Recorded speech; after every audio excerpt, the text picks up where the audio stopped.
The man at the bus stop. It was a cold, snowy night when I found myself stranded at the bus stop. The streets were nearly empty, the thick silence of freshly fallen snow swallowing every distant noise. My breath curled in the icy air as I checked my phone. 11:45 p.m. I had just missed the last bus. And now I had to wait another 40 minutes for the next one. The dim streetlights flickered above, casting long, eerie shadows on the ground. The night felt unnaturally quiet, as if the world had momentarily paused.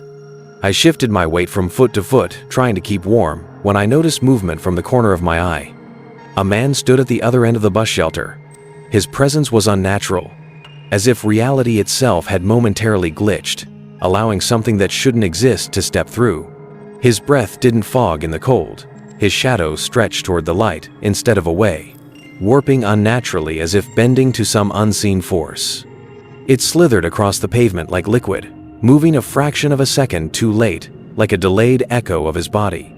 And yet, the air around him felt disturbingly dense, thick with something unseen but oppressive, as if reality itself was straining to hold him in place.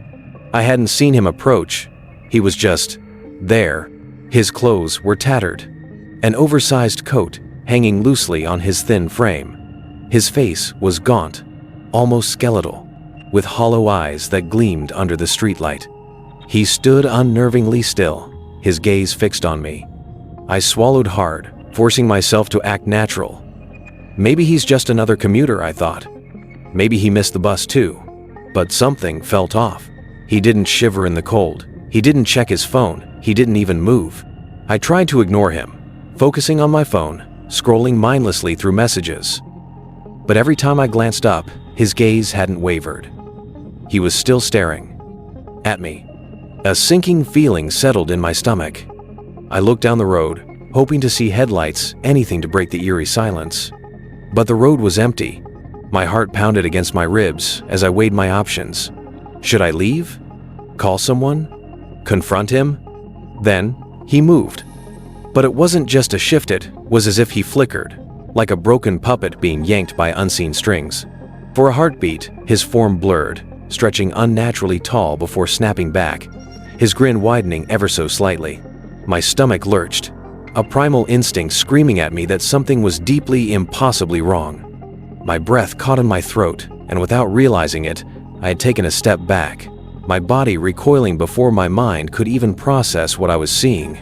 It wasn't a normal shift, not like a person adjusting their stance. It was sudden, a jerk, like a puppet whose strings had been yanked. I sucked in a breath. The man took a slow step forward. The snow crunched beneath his feet, the only sound breaking the oppressive silence. Then another step, and another. Each movement was unnatural, as if his body didn't quite know how to function. My fingers tightened around my phone. Do you need something?" I forced out, my voice more unsteady than I wanted. No answer.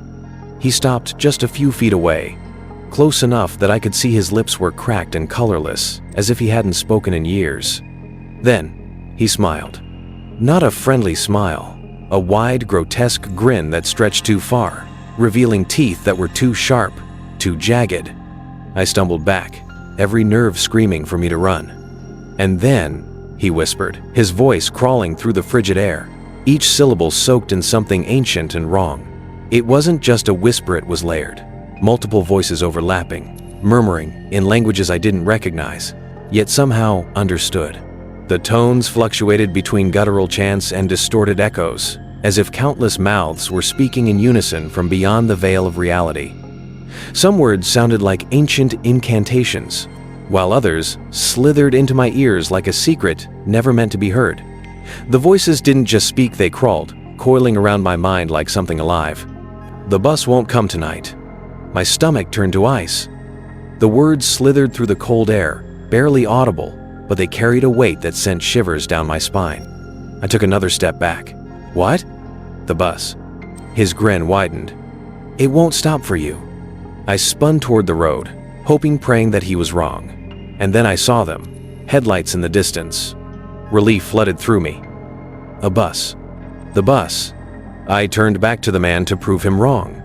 But in his place, there was only a gaping, unnatural darkness zone that seemed to breathe, shifting as if something inside it was stirring. The longer I stared, the more my vision wavered, as if my mind refused to process what I was truly seeing. But he was gone. My breath hitched. I whipped my head around, scanning the empty street, the silent snow-covered sidewalk. Nothing. No footprints. No sign that anyone had been standing there at all.